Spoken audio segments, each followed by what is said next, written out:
तो Marvel cinematic universe का जो है फेज 4 हमारे पास एंड हो चुका है और इस बात को तो हम सब अग्री करेंगे ही कि मार्वल के जितने भी फेज अब तक गुजरे हैं उन सब के अंदर फेज 4 सबसे ज़्यादा कमज़ोर या आप मान सकते हैं कि जिसके अंदर हमें सबसे ज़्यादा कम इंटरेस्ट था ये वो फेज गुजरा है। जबकि अगर देखा जाए तो ये वो फेज है जिसके अंदर सबसे ज़्यादा मूवीज़ और टीवी सीरीज़ का कम्बिनेशन को मिला के एक सबसे ज़्यादा कंटेंट को प्रोड्यूस किया गया एक ओवरऑल पूरे के पूरे फेज के अंदर। लेकिन इस पूरे के पूरे फेज की जो सबसे बड़ी कमी थी जो हम सब ने मिस करी है वो एक अवेंजर मूवी की थी। क्योंकि हम जानते हैं कि मार्वल के पिछले जो 3 फेजेस खत्म होते हुए आए हैं तो उनके एंड में हमें एक ज़बरदस्त और धमाकेदार किस्म की अवेंजर्स का क्रॉसओवर मूवी देखने को मिलती थी, लेकिन ऐसा कुछ हमें इस फेज के अंदर नहीं दिखा। लेकिन उस सब के बावजूद भी इस पूरे के पूरे फेज ने हमें काफ़ी अच्छे तरीके से एंटरटेन भी किया है, हमारी बड़ी बड़ी उम्मीदों को ठुकराया भी है और हमें काफ़ी ज़्यादा डिसअपॉइंट भी किया है। तो इस पूरी की पूरी वीडियो के अंदर मैं फेज 4 की सारी मूवीज़ को रैंक करूंगा और उनके ऊपर हम थोड़ी थोड़ी बात करेंगे कि उन मूवी के अंदर कौन सी चीज़ अच्छी थी और कौन सी चीज़ बुरी थी जिस वजह से वो रैंकिंग में नीचे हैं। तो हमारी जो ये लिस्ट है रैंकिंग की ये बॉटम टू टॉप होने वाली है। So guys this is P tiger और आज की इस वीडियो में मैं आपके साथ करने वाला हूँ मार्वल फेज 4 की सारी मूवीज़ की रैंकिंग। तो चलिए बिना किसी और बात के फौरन से अपनी आज की इस वीडियो को स्टार्ट करते हैं।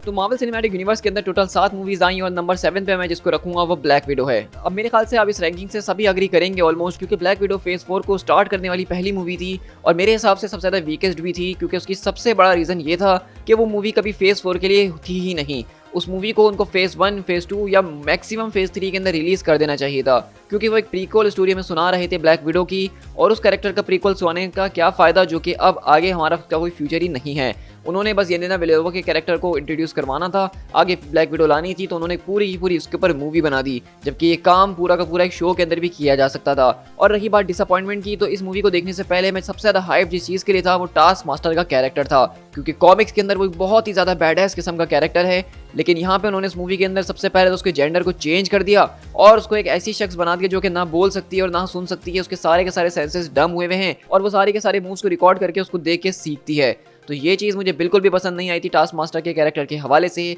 इसके अलावा रेड गार्डियंस हो गए या फिर पूरी की पूरी रशियन वाली जो चीज़ थी वो भी इतनी ज़्यादा मज़ेदार मुझे नहीं लगी। नंबर 6 पे मैं अपनी लिस्ट के अंदर रखना चाहूँगा doctor strange in the multiverse of madness को। तो मैंने इस मूवी को इतना नीचे इसी वजह से रखा हुआ है क्योंकि ये एक मूवी जो है अगर आप इसको एज अ सोलो मूवी देखेंगे, यानी इससे पहले आपने कुछ नहीं देखा हुआ, आप डॉक्टर स्ट्रेंज के मिथोस को नहीं जानते हैं, उससे पहले खासकर आपने स्पाइडरमैन नो वे होम नहीं देखी हुई, तो आप इस मूवी को बहुत ज़्यादा इंजॉय करेंगे। इसके विजुअल इफेक्ट्स बहुत ही ज़्यादा कमाल के थे, फाइट सीक्वेंसेस भी बहुत ज़्यादा मज़ेदार थे जो कि काफ़ी यूनिक लग रहे थे। इसके अलावा साउंड ट्रैक हो गया, सिनेमेटोग्राफी हो गई, उस सब के मामले में ये बहुत टॉप नॉच किस्म की एक मूवी थी। लेकिन सबसे ज़्यादा इसकी जो वीकेस्ट बात थी वो इसकी पूरी की पूरी क्लाइमैक्स जो कि इसका थर्ड एक्ट था, और इसके अलावा जो उसकी स्टोरी थी वो बहुत ही ज़्यादा कोई लीनियर किस्म की स्टोरी थी, ना कोई ट्विस्ट था और ना ही कोई हमारे लिए बड़ा सस्पेंस था जो कि आखिर में खोला जाता। और शायद इसी वजह से मैंने डॉक्टर स्ट्रेंज को अपनी लिस्ट में इतना ज़्यादा नीचे रखा है कि इससे बड़ी बात हमारे पास ये है कि हम इससे पहले स्पाइडरमैन नो वे होम देखकर आ रहे थे जिसने हमारी एक्सपेक्टेशंस को चीर के फाड़ डाला था, और उसके बाद हमने डॉक्टर स्ट्रेंज से बहुत ही ज़्यादा एक्सपेक्टेशंस लगाई थी।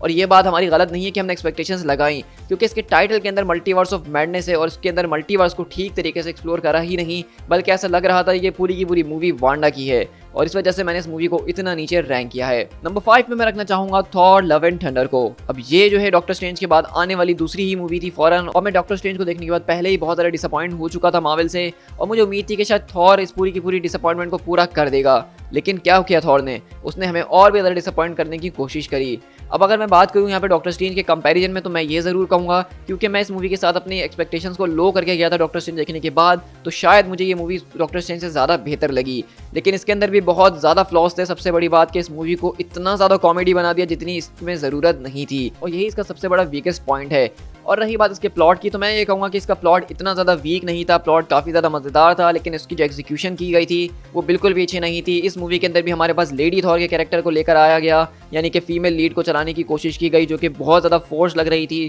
थॉर को कमज़ोर दिखाया गया, ग्रीक गॉड्स का बहुत ज़्यादा थोड़ा सा हमें कैमियो देखने को मिला। मतलब इसके अंदर भी बहुत ज़्यादा बड़ी अपॉर्चुनिटीज़ को उन्होंने मिस करा है जो कि वो दिखा सकते थे। वो इस मूवी के अंदर गॉड द गॉड बुचर को दिखा रही थी जो कि थॉर का one of the most baddest और ख़तरनाक किस्म का विलन है, और उसने पूरे के पूरे मूवी के अंदर ऐसा कुछ भी नहीं करा कि हमें ऐसा लग सके कि वो ख़तरनाक या बैडेस है। तो यानी कि यहाँ पे गॉड द गॉड बुचर और साथ साथ ज़बरदस्त तरीके के एक्टर क्रिश्चियन बेल दोनों का ही वेस्ट किया गया। नंबर 4 पे जिस मूवी को मैं रखना चाहूँगा वो मेरी ब्लैक पैंथर वकांडा फॉरएवर है। और मैं ये कहूँगा कि यहाँ से मेरी जो रेटिंग है सारी की सारी मूवीज़ को लेके वो एक तरह से आप समझ सकते हैं कि अब वो हम पॉजिटिव एरा के अंदर घुस चुके हैं। यानी कि नंबर 4 पे जो मूवी है अब मुझे ये पसंद आती है, इसके अंदर मुझे इतने ज़्यादा फ्लॉज नज़र नहीं आए हैं, लेकिन बाकी जो मूवीज़ हैं उससे बेहतर हैं। तो रही बात वकांडा फॉरएवर की, जो कि इस पूरे के पूरे फेज़ 4 को एंड कर रही है, तो मैं कहूँगा कि जितनी ज़बरदस्त तरीके से एक फेज़ को एंड करना चाहिए था, हम जैसा कि जानते हैं कि हर एक फेज़ के एंड वाली मूवी जो होती है अगले फेज़ के लिए बहुत ही बड़ी एक्साइटमेंट को लाके खड़ा कर देती है और एक बड़ा क्लिफ हैंगर होता है। लेकिन इसके अंदर हमें ऐसा कुछ भी देखने को नहीं मिला और इस वजह से मुझे फेज़ 4 के एंडिंग मूवी के हवाले से ये बहुत ज़्यादा वीक लगी। और दूसरी बात कि ये मूवी थी ब्लैक पैंथर की, लेकिन ब्लैक पैंथर का इसके अंदर कोई रोल नहीं था। चैडविक बोज़मैन जिनकी डेथ हो चुकी है, उनको उन्होंने इस मूवी में बहुत ज़्यादा ज़बरदस्त तरीके से ट्रिब्यूट दिया, उनकी लेगेसी को कंटिन्यू करवाया, वो चीज़ के अंदर बिल्कुल परफेक्ट थी। इस मूवी के अंदर उन्होंने मार्वल का one of the most baddest और ज़बरदस्त विलन जो है इंट्रोड्यूस करवाया, जो कि नमोर द कुकुल कान है हमारा, जो कि मैं उसको फ़ैन होकर रह गया हूँ लिटरली इस मूवी को देखने के बाद से, और मैं उसको और ज़्यादा देखना चाहता हूँ। लेकिन रही बात ब्लैक पैंथर मूवी की, तो यहाँ पे ब्लैक पैंथर शूरी को बना दिया गया और शूरी के ऊपर ये रोल बिल्कुल भी मुझे जचता हुआ नज़र नहीं आ रहा है। और मुझे लगता है कि शायद वो फ्यूचर के अंदर किसी और को ब्लैक पैंथर बनाएंगे और शूरी को आगे शायद कंटिन्यू ना रखेंगे। लेकिन इस मूवी के अच्छे पार्टों में जो था नेमोर था, इसके एक्शन सीक्वेंसेस थे, डोरा मिलाजे था, और पूरा का पूरा वकांडा और पूरा का पूरा टेलोकान का जो एक पूरा का पूरा वाइब था, उसका साउंड ट्रैक, उसके म्यूज़िक, वो बहुत ही ज़्यादा खूबसूरत था इस मूवी के अंदर। तो शैंग-ची and the legend of 10 rings को मैं अपनी लिस्ट के अंदर नंबर 3 पे रखता हूँ और मेरे हिसाब से ये एक ऐसी मूवी है जिसके लिए मैं बिल्कुल भी एक्साइटेड नहीं था और ना ही मेरी इससे कोई एक्सपेक्टेशंस थी। मुझे नहीं लग रहा था कि ये मूवी अच्छा परफॉर्म करेगी, मुझे इससे बिल्कुल भी उम्मीदें नहीं थी कि ये कुछ एमसीयू के अंदर बड़ा लेकर आएगी,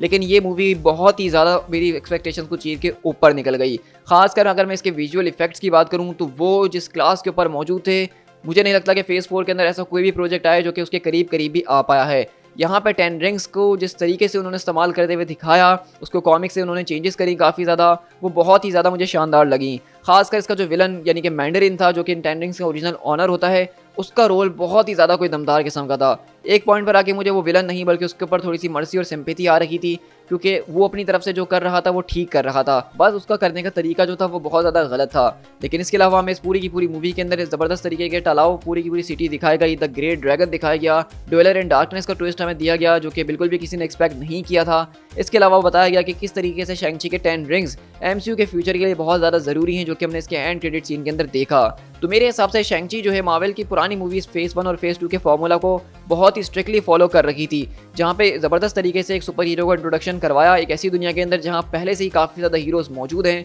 लेकिन उसके बावजूद उसने उस पूरी की पूरी स्टोरी को अपने ऊपर होल्ड करा, बिना किसी सुपर हीरो की मदद लिए या क्रॉसओवर किए, अपने एक ज़बरदस्त तरीके के मगफिन को जो है सॉलिड तरीके से इंट्रोड्यूस करवाया, लेकिन उसकी बैक स्टोरी नहीं दी और उसको अगले पार्ट के लिए छोड़ दिया गया। तो इस तरह शैंग-ची के हवाले से मेरी एक्सपेक्टेशंस और हाइप अगली मूवी के लिए काफ़ी ज़्यादा बढ़ चुका है और इसी वजह से मैंने इस मूवी को इतना ज़्यादा ऊपर रैंक किया है, क्योंकि मेरी इससे एक्सपेक्टेशंस बिल्कुल भी इतनी अच्छी नहीं थी जितनी मूवी ये अच्छी निकली है। The Eternals. अब मैं जानता हूँ कि आप सब लोग मुझे कमेंट सेक्शन में जाके गालियाँ देने वाले हैं कि भाई आखिरकार इटर्नल्स को अपनी लिस्ट में नंबर 2 पे कौन रखता है, आप ये तो किसी ने भी नहीं किया। लेकिन जैसा कि आपको पता है कि मैं जब भी कोई लिस्ट बनाता हूँ तो मैं अपने ओपिनियन को आप लोग के साथ शेयर करता हूँ, ना कि किसी और के ओपिनियन को देख के वही लिस्ट आपके साथ शेयर कर दूँ। तो मेरा ये ओपिनियन है इटर्नल मूवी के ऊपर कि इटर्नल मूवी अपने अंदर एक बहुत ही ज़्यादा सॉलिड मूवी थी। ये एक ऐसी मूवी है जिसको इस वक्त फैंस बिल्कुल भी नहीं समझ पाए कि वो क्या चीज़ है। जिस तरीके से जैक स्टैंटन ने बैटमैन वर्सेस सुपरमैन और जस्टिस लीग मूवी को बनाया था, तो उस टाइम के ऊपर हेनरी कैविल और बेन एफ्लेक को इतनी ज़्यादा हेट मिल रही थी जिसका आपको अंदाज़ा नहीं है। लेकिन आज वही लोग जो हैं हेनरी कैविल और बेन एफ्लेक को वापसी लाने के लिए तरस रहे हैं।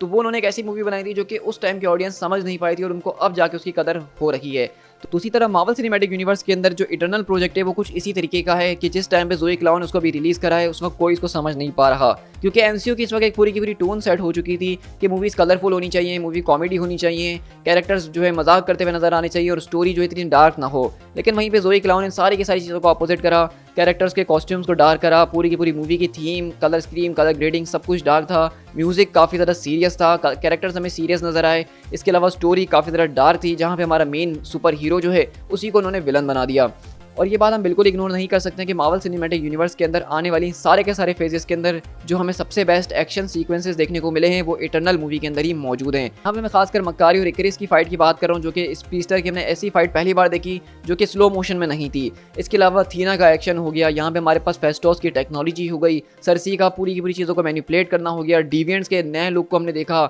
इकरिस कोड़ते हुए देखा, आंखों से लेज़र शूट करते हुए देखा, सुपरमैन की सस्ती कॉपी लगते हुए भी वो सुपरमैन से अलग हमें नजर आया। और यही सारी की सारी चीज़ें इटर्नल मूवी को बहुत ज़्यादा यूनिक बना देती हैं। और इन सबसे ऊपर उसने यूनिवर्स की एक्सपेंशन करी। हमें बताया कि किस तरीके से सेलेस्टियल मार्वल सिनेमैटिक यूनिवर्स के अंदर एग्जिस्ट करते हैं, जो हुई सारी के सारी लाइफ और प्लैनेट्स को बनाते हैं और उनके पीछे का क्या मोटिव है, किस तरीके से अर्थ के अंदर हमारे एक नया सेलेस्टियल आते हुए नजर आया टाइमथ, और अराशिम ऑफ वापसी अर्थ के ऊपर लौट कर आएगा उसको जज करने के लिए। तो इस पूरी की पूरी मूवी के स्टेक्स और पूरी की पूरी टोन बहुत ज़्यादा सीरियस थी, जो कि आगे के फ्यूचर को सेट करने के लिए बिल्कुल परफेक्ट है। और मैं यकीन से कह सकता हूँ कि इटर्नल्स एक ऐसी मूवी है जिसको आप फेज 4 में बार बार भी देखेंगे तो कभी बोर नहीं होंगे। उसका एक्शन सीक्वेंसेस बहुत ही ज़्यादा खूबसूरत तरीके से बनाए गए हैं। तो नंबर 1 पे तो आप सबने गैस कर ही लिया होगा कि हमारे पास कोई और नहीं बल्कि स्पाइडरमैन नो वे होम है। और रही बात नॉस्टैल्जिक फैक्टर की, जहां हमारे पास एंड्रयू गारफील्ड, टॉबी मैगवायर और डेयरडेविल वापसी रिटर्न करते हुए देखे, पुराने विलन्स हमें आते हुए देखे, तो उसका तो कोई जवाब ही नहीं था। तो स्पाइडरमैन एक ऐसी मूवी थी जो कि फैंस ने जो मांगा था मार्वल से, उन्होंने वो पेट मिला के पेश करा और ऊपर से